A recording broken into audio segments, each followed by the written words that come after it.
اعوذ باللہ من الشیطان الرجیم، بسم اللہ الرحمن الرحیم۔ آپ کی خدمت میں حاضر ہیں اپنے یوٹیوب چینل کے ساتھ۔ اسحاق ڈالر کی طرف سے آج ایک بڑا خوبصورت بیان آیا ہے، اور اس بیان کو دینے سے پہلے اچھا تھا کہ اسحاق ڈار اور پٹواری ڈوب کر مر جاتے ہیں۔ اسحاق ڈار نے کہا ہے کہ پاکستان دلدل میں کھڑا ہے، معاشی ترقی اللہ کے ذمے ہے۔ یعنی کہ آپ اندازہ لگائیں اسحاق ڈار کی قابلیت کا کہ ملک کو اس دوراہے پر لا کر، ایک آخری سٹیج پر وینٹیلیٹر پر لا کر اب کہہ رہے ہیں کہ ملک کی ترقی کا اللہ ذمہ دار ہے۔ انہوں نے کہا ہے کہ میرا ایمان ہے کہ پاکستان اللہ نے بنایا ہے اور اللہ اسے ترقی دے گا۔ پاکستان بے شک اللہ نے بنایا، اللہ کے حکم سے بنایا، لیکن اس کو لوٹا کس نے ہے؟ آپ لوگوں نے لوٹا ہے۔ پاکستان میں کرپشن کس نے کی ہے؟ آپ لوگوں نے کی ہے۔ پاکستان کو برباد کر کے آپ نے اپنی پراپرٹیز بنائی ہیں۔ آپ کو شرم آنی چاہیے ایسے بیان دینے سے پہلے۔ اپنے تو انہوں نے نیب سے کروڑوں روپے اربوں روپے لے لیے، اپنی تمام تر جائیدادیں چھڑوا لی، اپنے تمام تر نیب کیسز ختم کروا لیے، لیکن ملک کے لیے انہوں نے کیا کیا ہے؟ ملک کے لیے تو انہوں نے بڑا خوبصورت بیان دے دیا کہ اللہ کے ذمہ ہے۔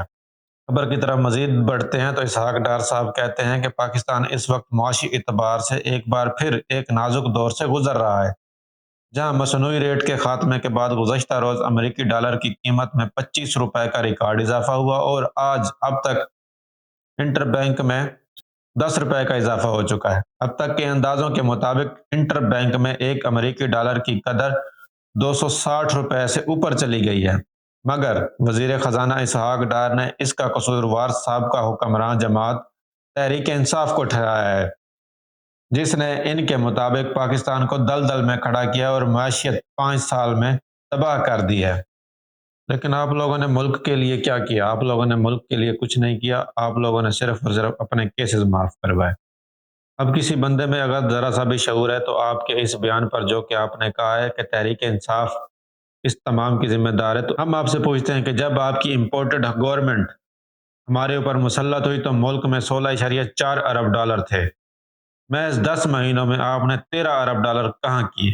آپ یہ بتائیں کہ آپ نے ایسا ملک میں کون سا ریلیف دیا، ایسا کون سا پروجیکٹ کیا کہ ملک سے 13 ارب ڈالر غائب ہو گیا، اور ملک میں اب صرف اور صرف 3 ارب ڈالر باقی بچے ہوئے ہیں؟ آپ کو یہ بتانا ہوگا، آپ کو شرم آنی چاہیے جو بیان آپ دے رہے ہیں۔ اس کے بعد وہ کہتے ہیں کہ تاہم ان کا ایمان ہے کہ پاکستان کی حفاظت، ترقی اور خوشحالی اللہ کے ذمہ ہے۔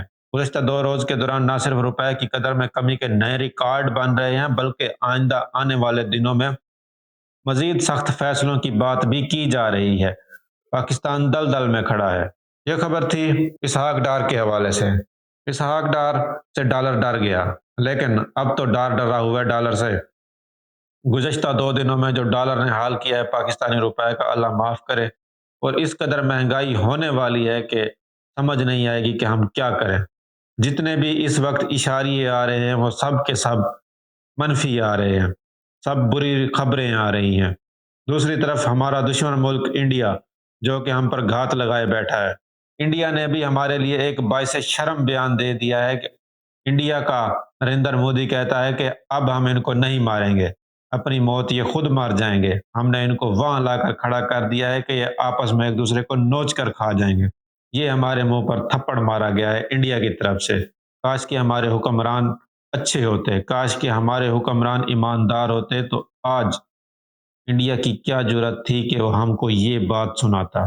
لیکن جب اپنے ہی غدار ہوں، جب اپنے ہی گندے انڈے ہوں، تو کیا کیا جا سکتا ہے؟ انڈیا تو پھر ہمارا دشمن ہے۔ امید ہے آپ کو ویڈیو پسند آئی ہوگی۔ والسلام، ملتے ہیں اگلی ویڈیو میں۔